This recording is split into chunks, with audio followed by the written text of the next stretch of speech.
আসসালামু আলাইকুম গাইস, সবাই কেমন আছেন? আশা করি সবাই ভালো আছেন। তো আলহামদুলিল্লাহ আমরা আল্লাহর রহমতে অনেক ভালো আছি। তো আজকের এই ব্লগটি হবে চেনা পরিচিত একটা জায়গা নিয়ে। আপনাদের যারা কাতারে রয়েছেন তারা অবশ্যই চিনবেন, যেটা আপনার ঐতিহ্যবাহী মিয়া পার্ক। আপনারা মিয়া পার্কে অবশ্যই একবার হলেও গিয়েছেন, এবং ওই মিয়া পার্ক সম্বন্ধে আজকে আমি আপনাদেরকে কিছু ইনফরমেশান দিব, এবং যারা জানেন না তাদের জন্য আমার ভিডিওটি হেল্পফুল হতে পারে। তো মিয়া পার্কে যেতে হলে যাদের গাড়ি আছে তারা তো অবশ্যই গাড়ি করে যাবেন। যেমন আমাদের গাড়ি আছে, এই জন্য আমরা গাড়ি করে যাচ্ছি। তো যারা গাড়ি করে যেতে পারবেন না তারা অবশ্যই মিয়া পার্কের কাছে শৌক ওয়াকিফ মেট্রো রয়েছে, যার মাধ্যমে মেট্রোর মাধ্যমে আপনারা প্রবেশ করতে পারবেন মিয়া পার্কের ভিতরে। সো আপুরা অ্যান্ড ভাইয়ারা, আপনি যদি কাতারের একজন বাসিন্দা হন, আপনি বিনামূল্যে যে মিউজিয়ামটা রয়েছে ওই মিউজিয়ামে আপনারা প্রবেশ করতে পারবেন।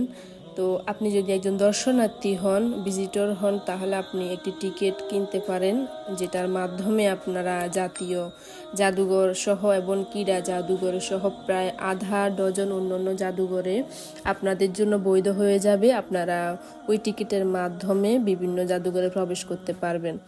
তো এখানে যে মিউজিয়ামটা রয়েছে ওইটা একটি ঐতিহ্যবাহী মিউজিয়াম কাতারের মধ্যে মিয়া পার্কের ভিতরে, কারণ বেসিক্যালি এই মিউজিয়ামটা নিয়ে অনেক কিছু রচনা কাতারের মধ্যে রয়েছে, কারণ এই মিউজিয়ামটাই তাদের বেশ ফেভারিট একটা মিউজিয়াম। দেখতে পাচ্ছেন যেটা দূর থেকে দেখা যাচ্ছে ওইটাই হচ্ছে মিউজিয়াম। তো মিউজিয়ামের পাশে রয়েছে কর্নিশ, যেটা আমরা আরেকটু গেলে আমরা উপভোগ করব কর্নিশটা। তো এছাড়াও আপনারা টিকিট লাগবে না। জিসিসি এবং দেশগুলো যেগুলো আপনার সৌদি, বাহরাইন, কুয়েত বাসিন্দাদের জন্য বিনামূল্যে আপনারা যে মিউজিয়ামের ভিতরে প্রবেশ করতে পারবেন।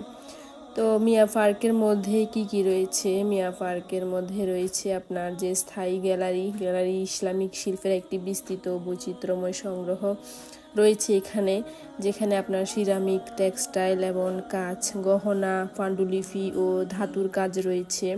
এবং জাদুঘরের প্রায় আপনার স্থায়ী অস্থায়ী এই আপনার প্রদর্শনী, উপহারের দোকান এবং চারতলায় রয়েছে জাদুঘরের।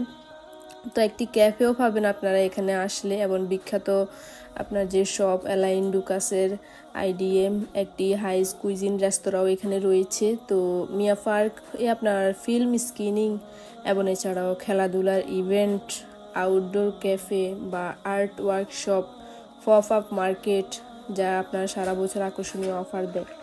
এবং এই মিয়া পার্কে আপনার আরও একটি ব্যাপার রয়েছে, এখানে আপনার প্রতি বছরই মেলা হয়, যে মেলাগুলা বাংলাদেশ সহ বিভিন্ন দেশ থেকে তারা তাদের ঐতিহ্যবাহী পোশাক এবং যে শিল্প প্রদর্শনী করে, এবং যে পোশাকের ক্ষেত্রে আপনারা এখানে আসতে পারবেন সেই পোশাকটা হলো আপনারা বিনয়ী পোশাক পরবেন। বিনয়ী পোশাক পরতে বলতে এখানে হাঁটু বা মাঝখানে কাঁধ রেখে রাখা, এগুলো হচ্ছে তাদের যে ইসলামিক দেশ এবং ইসলামিক দেশ অনুসারে চলাফেরা করার চেষ্টা করবেন আপনারা, কারণ বিভিন্ন দেশ থেকে যেসব মেয়েরা আসে অবশ্যই একদম আপনার চলাফেরা এতটা ভালো হয় না, সেক্ষেত্রে জাদুঘরের ভিতরে প্রবেশ করতেও দেয় না। তো সেই জন্য আপনারা মানসম্মত ড্রেস আপ পরে আসবেন, এটাই আমার চাওয়া। আপনার অনেক কোটি কোটি বিলিয়ন টাকা খরচ করছে এইসব আপনার কারুকার্যের পেছনে।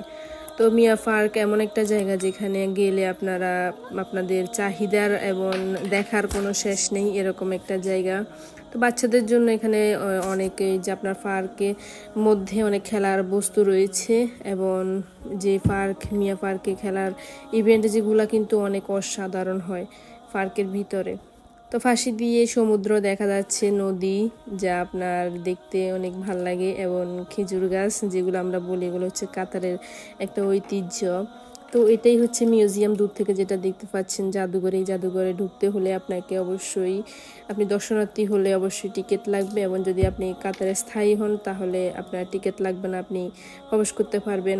এখানে আসলে অবশ্যই আপনারা অনেক কিছু উপভোগ করতে পারবেন। ওই যে যেটা দেখতে পাচ্ছেন এটা হচ্ছে স্মৃতিসৌধ না, আমাদের বাংলাদেশে এরকম স্মৃতিসৌধ রয়েছে, বাট এটা তারা পিরামিডের মতো এই আর্টিস্ট করছে, কারণ এটা দেখতে সুন্দর লাগে, একটা পার্কের ঐতিহ্য। যারা বাইরের দেশ থেকে আসে আপনার ভিজিট করার জন্য, ওরা তাদের সাথে অনেক ভালো ব্যবহার করে, তো বেসিক্যালি বলতে গেলে মিয়া পার্ক আমার কাছে অনেক ভালো লাগছে। আপনারা যারা কাতারের মধ্যে আছেন তারা অবশ্যই আসবেন এখানে, কারণ জায়গাটা অনেক সুন্দর। যারা চেনা পরিচিত অবশ্যই তারা তো আসছেন, আর যেসব আপুরা অবশ্যই কাতারে বেড়াতে আসছেন তারা তো অবশ্যই এখানে আসছেন।